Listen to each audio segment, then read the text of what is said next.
آپ کو معلوم ہے کہ ماہ ربیع الاول کا آغاز ہو چکا ہے. یہ ماہ مبارک حضور صلی اللہ علیہ وسلم کی سیرت مطہرہ سے ایک بڑا گہرا تعلق رکھتا ہے. حضور کی ولادت باسعادت بھی اسی ماہ مبارک میں ہوئی، اگرچہ تاریخ کے بارے میں اختلاف ہے. حضور کا انتقال بھی اس ماہ مبارک میں ہوا، اور وہ متفق علیہ تاریخ ہے 12 ربیع الاول اصل میں حضور کا یوم وفات ہے.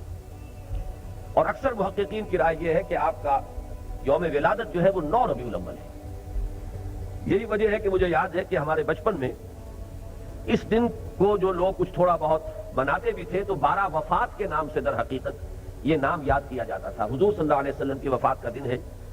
کچھ کھانا پکا کر کچھ غریبوں کو مساکین کو کھلانا، یہ در حقیقت چیز تھی کہ جو اب ہوتے ہوتے اس نے بہت ہی ایک دوسری صورت اختیار کر لی ہے. اب یہ ایک جشن بن گیا ہے اور ایک عید کا سا سما. بلکہ واقعہ یہ ہے کہ جو اصل 2 عیدیں ہیں وہ کہیں پیچھے چلی گئی ہیں، اور یہ جو 2 عیدیں ہم نے ایجاد کی ہیں، ایک عید میلاد النبی اور ایک عید استقلال، اگر ہم جائزہ لیں تو شاید یہ 2 جو ہے یہ زیادہ فور گراؤنڈ میں آ چکی ہیں.